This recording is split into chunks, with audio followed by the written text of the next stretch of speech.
चलो हम चल रहे काय बाई त्या दिवशी जाताना एकत्र होतो काल रात्री आणि आता आत्ताशी हॅलो फ्रेंड्स, कशा आहात तुम्ही? मी शीतल शिंदे स्वागत करते तुमच्या सर्वांचं आपल्या चॅनलमध्ये, ज्याचं नाव आहे आम्ही दोघी जावा. तर आता आमची उज्जैनची ट्रिप संपलेली आहे. आता आम्ही निघालेलो आहे. तिकडून फिरून रात्री आल्यानंतर जेवण वगैरे केलं, चेंज वगैरे केलं आणि आता आम्ही निघालेलो. 9:30 पावणे 10 वाजलेले आहेत. आम्ही बसमध्ये बसायला चाललेलो आहे. तर बस थोडं लांब लावलेली आहे, तर तिकडं आम्ही चाललेलो आहे. आता निघालो आहे आम्ही बसमध्ये बसलोय, तरी पण छान वाटते. ट्रिप कशी झाली? आम्ही सगळी छान झाली, मस्त ट्रिप झाली. लई फिरलो आम्ही पाय दुखेपर्यंत आणि भरपूर काय काय झालं सांगेन तुम्हाला हळूहळू.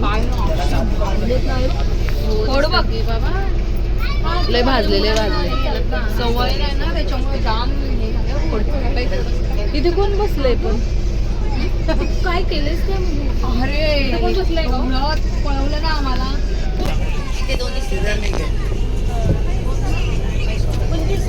थकलो थकले.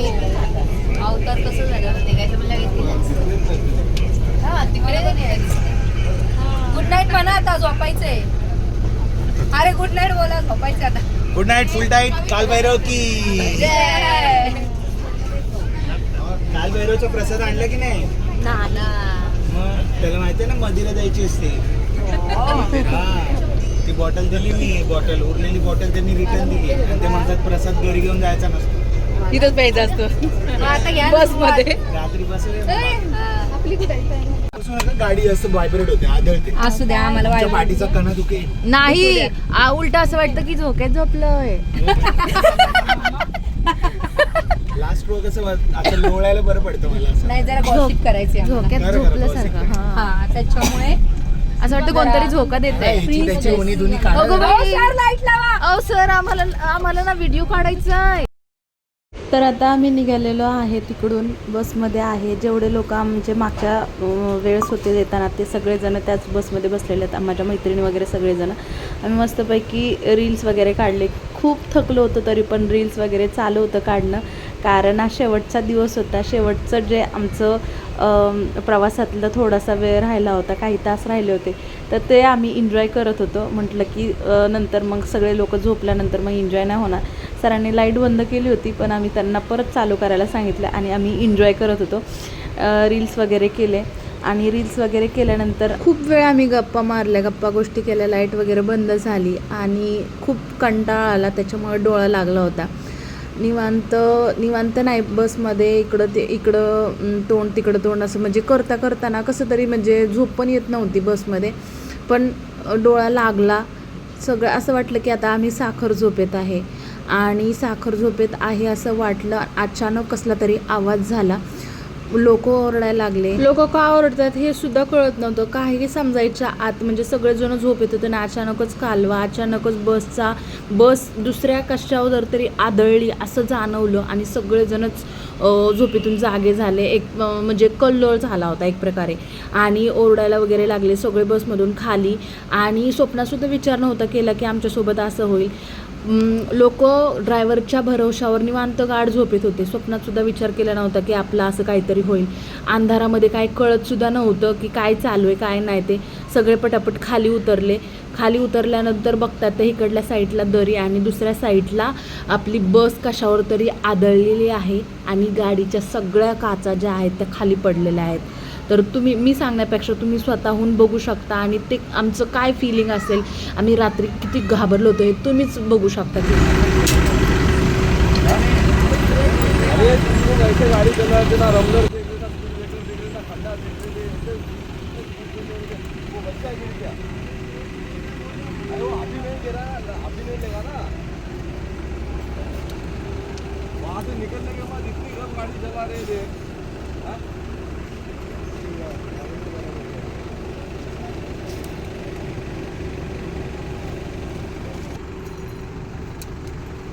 गाडीच्या बाहेर, बसच्या बाहेर सगळे लोक आले आणि बघतोय तर सगळ्या काचा पडल्या होत्या, सगळे विखुरलेल्या होत्या. गाडीचं म्हणजे थोडक्यात गाडीचं ते पुढचं जे आहे ते सगळं तुटलेलं होतं आणि ॲक्सिडेंट झाला होता. म्हणजे आमची गाडी आमच्याच दुसऱ्या गाडीवरती जाऊन आदळली होती. म्हणजे ड्रायव्हर झोपला होता का काय झालं होतं की काय झालं होतं काही नाही कळलं. फक्त म्हणजे कुणाला काय झालं नाही ही गोष्ट खूप महत्त्वाची, की कोण त्याच्यामध्ये कुणाला जास्त काय लागलं नाही किंवा काय नाही, किंवा ड्रायव्हरला पण लागलं नाही. कारण दुसऱ्या बाजूला पण दरी होती मोठी, आणि जरी तोल गेला असताना तरी म्हणजे अंधारात काळोखात काहीच दिसलं नव्हतं. म्हणजे ड्रायव्हरला पण दिसलं नव्हतं का काय त्याची चुकी होती का काय होतं काय समजलंच नाही आम्हाला. पण आमचा जीव थोडक्यात वाचला असं म्हणायला काय हरकत नाही. आम्ही थोडक्यात बचावल्यासारखं झालं. पण माझ्या मैत्रिणीच्या मिस्टरांना ते पुढच्याच म्हणजे ह्याच्यावर होते, सीटवर होते, त्याच्यामुळे त्यांना धरायला वगैरे काहीच नव्हतं. ते जाऊन म्हणजे गाडी जशी आदळली तशी ते समोरच्या जाऊन त्या कॅबिनला जाऊन धडकले. तर त्यांच्या कपाळाला म्हणजे एक टाका पडेल एवढं त्यांची चीर पडली होती अशी. बरं जास्त लागलं नाही. समजा काही जास्त झालं असतं तर मग केवढ्यात पडलं असतं, म्हणजे ट्रिप केवढ्यात झाली असती. जर म्हणजे आपण कुठल्या देवदर्शनाला जातो आहे तर देवाचं पहिल्यांदा नाव घेतो ना. आम्ही तर महाकालला गेलो होतो, तर तिथून आम्ही देवदर्शन पण चांगलं केलं होतं, सगळं चांगलं केलं होतं. तरी पण ते देवाची कृपा एक प्रकारे म्हणायला हरकत नाही, की त्यांच्या कृपेमुळं आम्ही वाचलो. म्हणजे काही झालं नाही.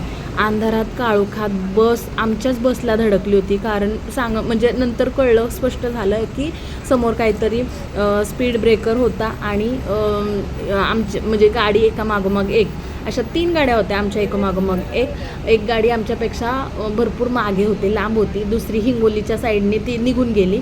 त्यानंतर आमच्या मागे एक गाडी, आमची गाडी मध्ये होती. तर आमच्या गाडी समोरची जी गाडी होती तर त्या गाडीचा ड्रायव्हरने काय केलं की स्पीड ब्रेकर आला म्हणून गाडी स्लो घेतली. पण ह्या ड्रायव्हरला समजलं नाही की गाडी स्लो काय झाली. तो कोणत्या धुंदीत चालवत होता, काय करत होता, काही समजलं नाही. त्यांनी डायरेक्ट गाडी त्या गाडीवरच जाऊन धडकली आणि म्हणजे समोरच्या गाडीला जाऊन टक्कर दिली. ती बरी झाली, ती पण गाडी आपलीच होती. त्या गाडीतल्या माणसांना पण काय नाही झालं आणि ह्या गाडीतल्या माणसांना पण काय नाही झालं. नाही तर ही ट्रिप कशी परवडली असती, कुठल्या ह्याच्यात गेली असती. तर आणि आम्ही पण रात्रीचे म्हणजे ह्या माझ्या उजव्या साईडला होतं ना, ते जे रोडला लावतात ते असतं नाही का, तर त्याच्या पलीकडच्या साईडला दरी होती. तर तिथून गाडी जर खाली पडली असती तर त्यातलं कोण म्हणजे काय झालं असतं, आपण कशाला गेलो होतो, काय झालं असतं हे तुम्ही म्हणजे अंदाज पण लावू शकत, विचारसुद्धा नाही करू शकत. सगळे लोक ड्रायव्हरला बडबड वगैरे करत होते, कसा ड्रायव्हर आहे, कसं चालवत होता, असं तसं सगळेजण त्याला बोलत होते. आणि सकाळी म्हणजे त्या दिवशी जेव्हा आम्ही आलो होतो उज्जैनला, येतानाची गाडी एकदम छान चालवली त्यांनी, फास्ट पण घेतली, छान चालवली. पण येताना ड्रायव्हर चेंज झाला होता आणि नुसतं ओढायचं म्हणून तो गाडी ओढत होता. 2-4 वेळा माझी एक मैत्रीण आहे, तिचा मुलगा सीटवर झोपवला होता. 2-3 वेळा तो खाली पडला. म्हणजे त्या धक्क्याने उंच अशी गाडी उडायची. आणि स्पीड ब्रेकर पण बघत नव्हता तो माणूस. स्पीड ब्रेकरवरनं पण गाडी अशी उंच उडली की म्हणजे पाठीमागची माणसं जे आहेत ना त्यांना पण लागायचं. म्हणजे एवढी लोकं उडायची कितीतरी वेळ उंच. तर तो मुलगा पण 2-3 वेळा खाली पडलेला. रात्रीचंच त्याचा आवाज यायचा, रडलेला वगैरे. मग तेव्हा ते काय झालं गाडी स्लो चालवा, अशी कोणाची हिंमत पण नव्हती म्हणायची की कोण बोलतसुद्धा नव्हतं. म्हणजे फक्त म्हणायचं गाडीले जास्त चालते, जास्त हे कसं पण चालवते गाडी, काय बघा नाही स्पीड ब्रेकर. पण शेवटी झालं ते झालंच. म्हणजे जे शेवटी व्हायचे ते बरं झालं. ते वेळ आली होती पण काळ आला नव्हता असं म्हणायला काय हरकत नाही. पण आता सगळं झालं, ॲक्सिडेंट वगैरे झाला, गाडीच्या काचा वगैरे फुटल्या, सगळे लोक खाली आले. पण आता जायचं कसं? गाडी ही घेऊन तर आपण जाऊ शकत नव्हतं, कारण हीच गाडी घेऊन गेल्यानंतर पूर्ण गाडीमध्ये सगळे हवा घुसेल आणि गाडी ती चालणार पण नाही. असे ॲक्सिडेंट झालेली गाडी आपण घेऊन कशी जाणार? तर मग एवढ्या लोकांना ठेवायचं कुठं? तर मग आमची गाडी तिसरी गाडी जी होती ना ती पाठीमागून येणार होती, तर ती अजून काय आली नव्हती. त्याच्यामुळे यांनी काय केलं की त्या गाडीमध्ये आम्हाला शिफ्ट करायचं ठरवलं. आणि ऑलरेडी त्या गाडीमध्ये पण भरपूर लोक होते. पण कसं तरी आम्ही बसलो. कसं बसतं एका सीटावर 3-3 असं बसून ॲडजस्ट करून आता पुढचा प्रवास सुरू झाला. आता वाजलेले आहेत 8 वाजले. आता थांबलो तर टाईम वाढला 2 तास. त्यानंतर रात्री जी गाडी सुरू झाली होती 3:30-4 वाजता, तर आत्ता ती थांबली होती एका ठिकाणी नाश्त्यासाठी, वॉशरूमसाठी. तर इथं आम्ही पाय थोडा मोकळा करत होतो. आत्ता आहे ना आम्ही बाहेर आलो. म्हणजे आता गाडी थांबली आहे थोड्या वेळासाठी. रात्री भरपूर मोठा इश्यू झाला होता, आमचा ॲक्सिडेंट झाला होता आणि त्याच्यामुळे ना आम्हाला बस चेंज करावी लागली होती. तर आता आम्ही बस चेंज करून थांबलो आहे इकडं त्या ठिकाणी.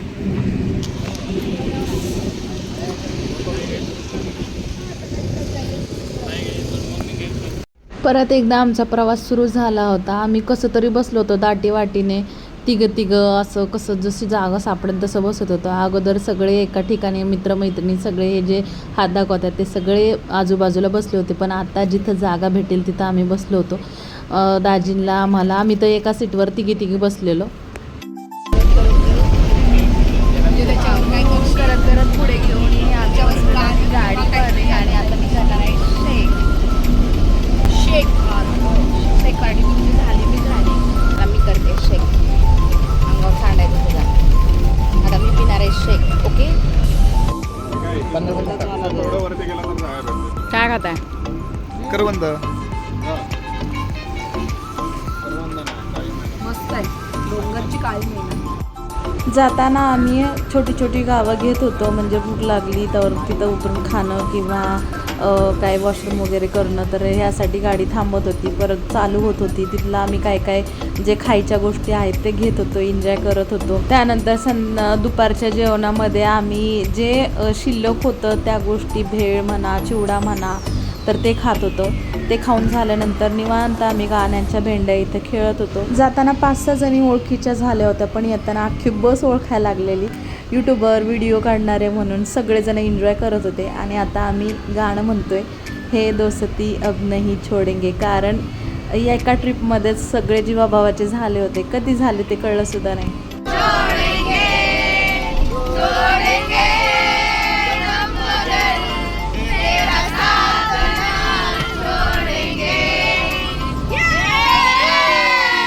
आणि अशा प्रकारे उज्जैनची ट्रिप आमची सफल झालेली आहे. तुम्हाला कसा वाटला व्हिडिओ नक्की सांगायला विसरू नका. भेटूया पुढच्या व्हिडिओमध्ये. तोपर्यंत बाय.